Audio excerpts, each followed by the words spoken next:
Are Rwandan dissidents being murdered by their own government? I'll ask the country's foreign minister, and I'll talk Muhammad Ali with boxer Amir Khan.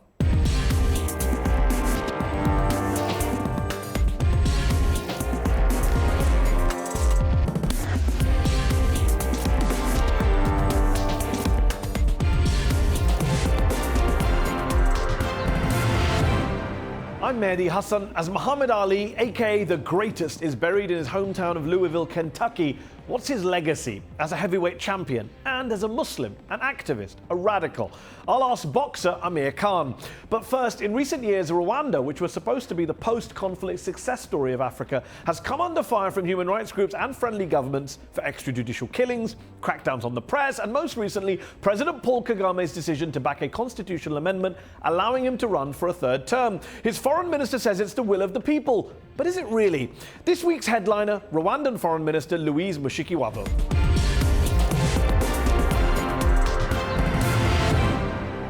Louise Mushikiwabo, thank you for joining me on UpFront. Pleasure. Rwanda has made huge economic and democratic advances, huge progress since that awful, horrific genocide there 22 years ago. And yet, nevertheless, today, a plethora of international human rights groups line up to issue report after report criticising the human rights situation in your country. Human Rights Watch says your government, quote, does not tolerate dissent. It's documented arbitrary arrests, unlawful detentions, enforced disappearances. Amnesty International says Rwandan journalists, human rights defenders, members of the opposition face a repressive environment. As the foreign minister, as the face of your government abroad, do such regular criticisms embarrass you, make you uncomfortable? No, the criticism that Rwanda receives partly comes from misunderstanding where Rwanda is trying to go. Everybody knows Rwanda's history and the genocide and the recovery, but we've made some choices as a nation and as a country that are not typical, that fit our own desires that we have for our country. And so, for example, Rwanda has opted, and Rwandans, because this was a very consultative process, to go for not confrontational, but consensual politics. And so, you know, right there, when there is no confrontation and big fights in politics, then there is, you know, there are critics who think that there is repression and people cannot speak up, but those were really our choices from the beginning. Locking people up without trial, arbitrary arrests, enforced disappearances, that's not consensus politics. Well, those are human rights abuses. Well, documented by human rights groups and by even friends of yours. Look, if you pick any country, yes, not just Rwanda, you can pick human rights Agreed. issues. But we're talking about everywhere. Rwanda today because you're the foreign. I've interviewed foreign ministers from other countries. Sure. I'm asking about Rwanda, when human rights groups, you know, it's you know, the rankings aren't great. Reporters Without Borders ranks Rwanda 161 out of 180 countries when it comes to press freedom. It says in its most recent report that censorship is ubiquitous in Rwanda, and journalists who, quote, dare to criticize the government risk imprisonment or exile. I've always wanted to know specifics about these cases. When you pick a country and say there are abuses of human rights, there is no freedom, there are no liberties, exactly what? Because it's important to go through these. They mention the specifics, all the newspapers that are shut, journalists who are arrested, who have had to flee the country, the director of Christian radio, the managing editor of the Rushesha newspaper, 2 women from the University of Rwanda radio station arrested for broadcasting material deemed offensive to the president. BBC Radio banned because it was accused of promoting genocide ideology. The BBC accused of promoting genocide ideology. Seriously? Yes, absolutely. The BBC produced a documentary film, which is a total denial of the history of Rwanda, particularly the history of the genocide. So in Rwanda, that is not acceptable. In the UK, maybe that's a different story. I mean, look, the BBC can defend themselves. I think most people would question the BBC being genocide promoters. But it's not just the Reporters Without Borders. The BBC refused to come to Rwanda and defend itself. We invited the BBC. It did not want to come and explain. OK, but it's not just the BBC or Amnesty or Human Rights Watch or Reporters Without Borders. Governments who are allies of yours, friends of yours, the United States, for example, the US State Department said in a statement a couple of years ago it was deeply concerned by the arrest and and disappearance of dozens of Rwandan citizens, people held incommunicado, and by, quote, credible reports that individual journalists had been threatened by the authorities. That's the US government, that's your ally. There is nothing unusual about governments and allies disagreeing on things. The United States is indeed an ally of Rwanda. We've worked together for many years, but every now and then we disagree on certain things, on the way we do business, just as we find some of the practices in the United States not the way it would be done in Rwanda. So we respect that. We want to keep improving on any front, economic or political, but it's absolutely normal to have countries disagree with what Rwanda does. So you're willing to take their aid money, but reject their criticism of your human rights? Well, first of all, let's say that aid is not charity. And aid money that has come to Rwanda has been used effectively.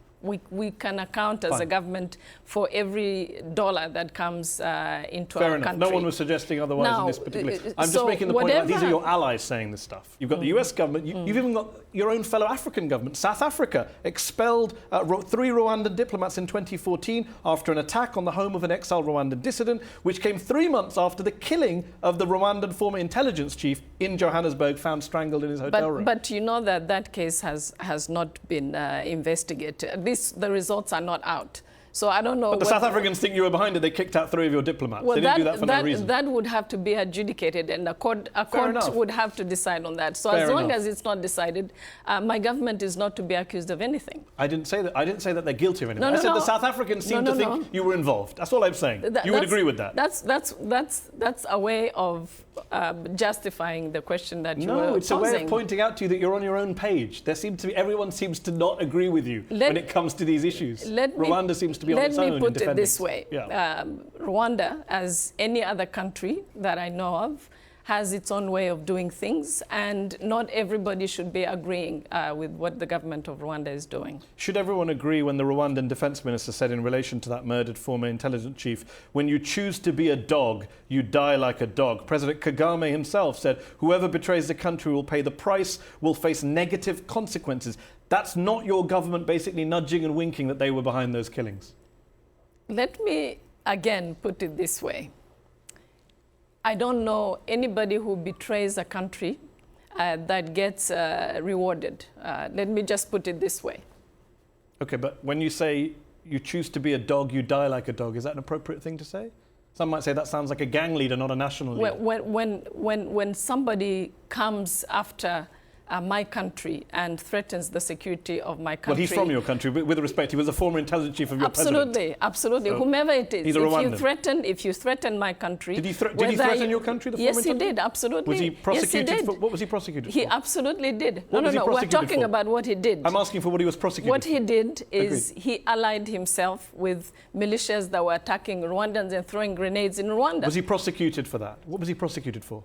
Who was supposed to prosecute him? Moments ago, you told me the Rwandan government can't be accused of anything because it's not been adjudicated in a court of law. What was this former intelligence chief found guilty of in a court of law? The government of Rwanda approached the government of South Africa to have this man extradited for trial. Agreed, but he wasn't tried. So according to your criteria, if Rwanda is innocent of crimes because it's never been found guilty in a court of law, this man is also innocent of crimes. But it's not. I'm just using your logic, It's not Minister. The government of Rwanda that refused to extradite him for trial. But you agree he wasn't We didn't. But you agree he was convicted of no crime. We asked for him to be extradited. But you agreed he was convicted of no crime. We agree on that. He was convicted of no crime. How can he be convicted when he's not allowed to face trial, which is and yet you're celebrating Rwanda his death. Wanted. Fair enough. And yet you're celebrating the death of a man who was convicted of nothing. Why should I be unhappy about my enemies and people who threaten? Well, we don't know who's threatened because he hasn't been tried, as you pointed out. A few years ago, your boss, President Kagame, told the Financial Times in an interview that I don't think anybody out there in the media, the UN, human rights organizations,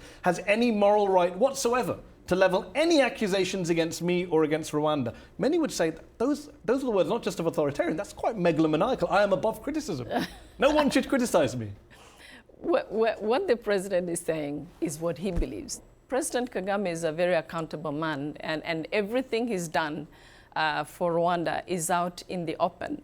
He's a man who's done extraordinary things for Rwanda. And he's also, if you know President Kagame, a man who doesn't hide or do things in the background. He's been totally accountable. Why has he supported a constitutional amendment that was just passed, which effectively gives former presidents of Rwanda exemption from prosecution? Given the increasing level of criticism of your government, we've talked about some of the countries and groups that have criticised President Kagame, was it wise for him to support that constitutional amendment, which also allowed him to run now for a third 7-year term? President Kagame has responded to what the people of Rwanda wanted, and there is nothing wrong with that. Why would he not? President Kagame has had time to reflect about what the people of Rwanda wanted. This is an exercise that went on for almost 2 years, eventually ended up in parliament, and came to his political party. His political party supported it. You support it? Absolutely. And yet, Absolutely. And yet it allows President Kagame to potentially stay in office until 2034, which would put him in office for a total of 34 years, more than a third of a century, in a country that's a young democracy, a fragile democracy. Is that healthy for someone to be in power for a third of a century? First of all, let's not anticipate what the future will be in Rwanda. Second, I don't see what's wrong with staying in office. I think what we need to be worried about is what people do while in office. You know, for me and for many Rwandans, democracy is not about coming and going. It's about exactly what you do when you're in office. And again, it's a decision of the people. If they want any leader out of the office, it's their prerogative. Before we finish, we've talked a lot about human rights criticisms of your country, but there's one area where you're heavily praised on the human rights front, and that's when it comes to women's rights and representation. The Rwandan parliament isn't just a majority female parliament, it has the highest proportion of female MPs of any legislature in the world. How did that happen? The story of Rwanda and the rights of women is a story rooted in our belief that men and women are equal. That women can do, if not as well, better than men. And I think the women in Rwanda's parliament have proven that. We are an administration and a country that feels that a big portion of our population should not be left out. So it's a deliberate policy. But I think over time, women in Rwanda have delivered.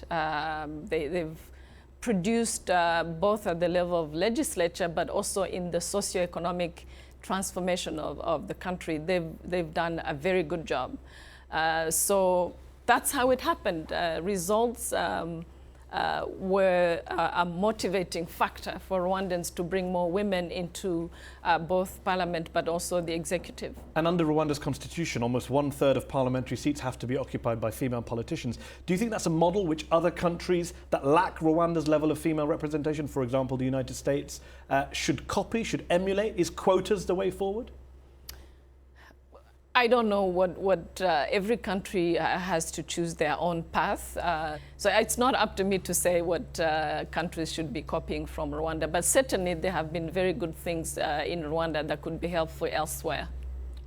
Louise Mushikiwabo, thanks for joining me on UpFront. Thank you. Pleasure.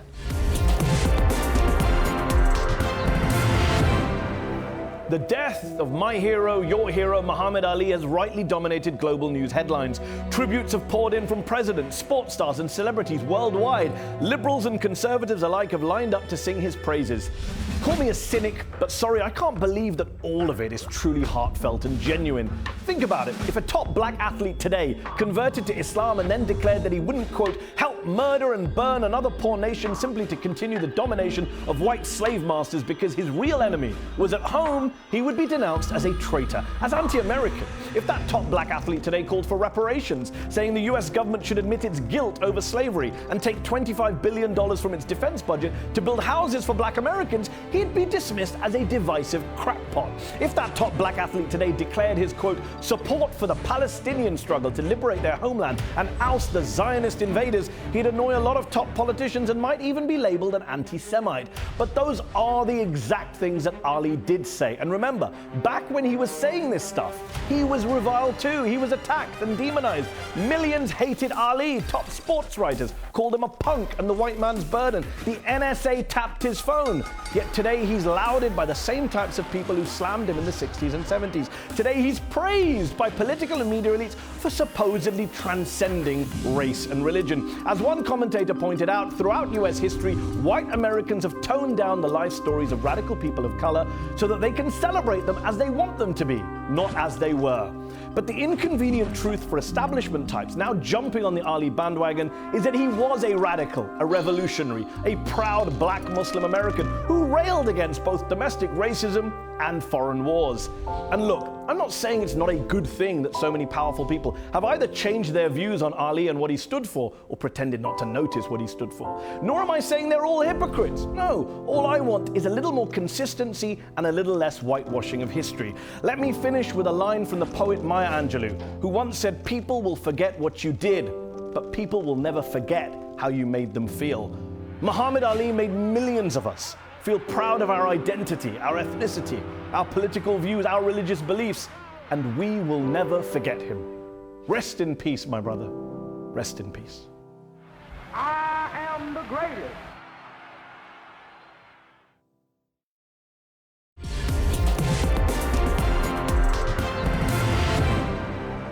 To discuss the late, great Muhammad Ali and what he meant both for boxing and for Muslims, I'm joined from the UK by the boxer and Muslim, former two-time world champion, Olympic silver medalist, Amir Khan. Amir, thanks for joining me on UpFront. How did you feel last week when you heard Muhammad Ali had passed away? It was a massive shock to us all, to be honest with you. I mean, it was a massive shock to me. I've been looking up to Muhammad Ali since I started boxing. It's one of the reasons I started boxing was because of Muhammad Ali.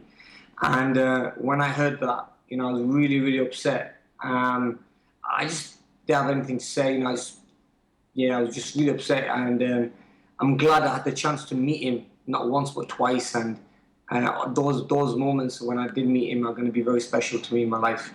When I first met him, it was literally after I came back from Saudi Arabia. I did my Umrah, I did my pilgrimage, and he stuck his hand out and shook my hand. He said to me, just, obviously well done for going there. But you could see everything about him. I mean, he was just such a charming guy. He was smiling all the time. You say that you got into boxing because of him. He was an inspiration to you. How so? Did you watch all his fights as you were growing up in the 80s? I mean, his fights happened in the 70s, but were you an avid watcher of his fights? I started watching a lot of his fights in the 90s, and me and my dad used to sit down and watch his fights. And I remember watching one of them, which was the Rumble in the Jungle, which was against George Foreman. And that was my favorite fight because one thing about Ali was, he was going into that fight as the underdog against someone who was going to take him out, knock him out, but he just turned the tables. He beat him. And first of all, what I liked about Muhammad Ali as well was he used to beat his opponents with his mouth, before the fight. I mean, he used to predict rounds, and that just never happens in boxing, and he just did things that were special, and whatever he said came true. What impact do you think he had on boxing and on sport more broadly? I think he put boxing on the map, really.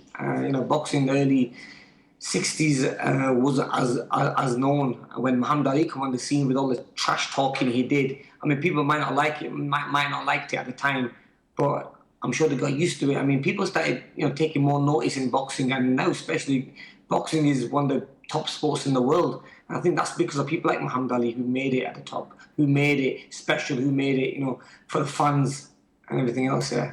And what do you think it is about boxing and about sport more broadly that helps break down barriers and brings people together regardless of race, religion, culture? Yeah, Muhammad Ali was a Muslim, and if you look at the people who used to watch him fight, they were from all over the world. For example, when I fight, I'm a Muslim as well, and when I fight in front of thousands of people, and maybe 10% of the thousands of people that have come to watch me are Muslims. So the Jewish community come to watch me. I get the Christian community, the white community, the black community. They all come to support, and that's what sport does. Sport definitely brings everyone together, and I think Ali just did the same as well. And how big a role do you think his faith played in terms of making him a role model for people like you? You say you're a Muslim boxer. He was a Muslim boxer who spoke repeatedly and publicly and proudly about his faith, about God, about what Islam meant to him. What role did that play in bringing someone like you, making someone like you a fan of his? The reason I became a fan was because he spoke what he thought was right. He was never afraid to talk about anything. You get some people who just don't want to talk about their religion, and he made me the way I am as well, because I don't mind talking about my religion, being a Muslim. I'm proud to be a Muslim, and Muhammad Ali, in a way, I took that leaf out of his book, because he was one guy who used to always talk about being a Muslim, being a good Muslim, and also, by following the Quran. And for example, when he was asked to go to the war, he refused to go to the war, and he was put into jail. That was because of his Muslim religion that told him not to hurt innocent people. So, little things like that you kind of learn off people like Muhammad Ali. And at a time when Islamophobia is on the rise in Europe, in the United States, across the West, do you think there are enough Muslim role models, not just in the sporting world, but in public life in general? I mean, we've lost a major one. Yeah, I think we need more, to be honest with you, because, we need to show people that us Muslims, that we are good people. We respect everyone, and in the Quran it says we have to respect everyone and not hurt or harm anyone. So I just think that people have got the wrong end of the stick when they say Muslims are all bad. I think that's just the wrong way of looking at it, because in every religion there's always a handful of good and handful of bad. It's just a shame that Muslim people always get pointed fingers at and always be seen as bad people. Because look at me, I'm a good person, and I want people to follow my footsteps by doing good things with the community and everything else. And that's what Muhammad Ali did, the same thing. He did a lot of work for his religion and also did a lot of work with his community, regardless if they were Muslim or not. Given people do see a lot of Muslims as terrorists, they see Islam, Muslims, they automatically think negative things. Do you think there's a burden? Do you feel a burden on someone like yourself, who is a celebrity in the public eye, a sports star, you've represented your country? Do you feel there's a special burden, maybe an annoying burden on you, to have to always say, well, look at me, I'm not the violent Muslim, I'm not the bad Muslim? And do you feel you have to speak out to try and cancel out that negativity?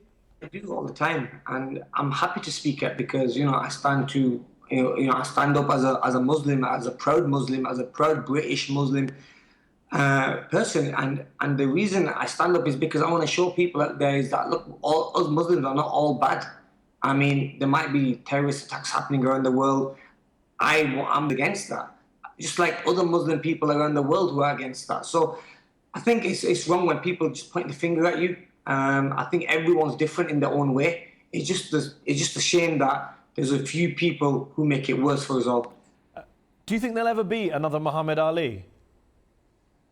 It'll be very difficult. It'll be very difficult. One person who was not only great inside the boxing ring, but even greater outside the boxing ring, because he wanted to be known as a people's champion and always spoke what was right. Just on you personally, Amir, as a professional boxer, former two-time world champion, you're 29 years old, you've been Olympic silver medalist, fought around the world. What's next for you in the ring? What's next for Amir Khan before you hang up your gloves? Yeah, next for me, I believe I'm at my peak of my career now, where I won the biggest fights, and the last fight was a massive fight. I moved up 2 weight categories against Saulo Alvarez. Obviously, didn't win the fight, but it's all about going back to the drawing board and seeing where we go from here. Now, I've got some huge fights in front of me in the 147-pound division. I'm still the #1 WBC titleist, so I can fight for that title anytime. I've still got some great years ahead of me, so I'll be back in the ring and I'll be coming back stronger.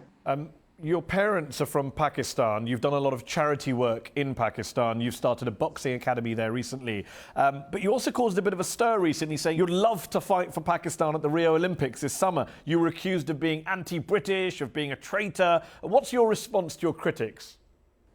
Yeah, my response to that was, the reason I said that was because Pakistan has no fighters. Now, whereas Great Britain, where I'm from, I've already represented Great Britain in the Olympic Games in 2004.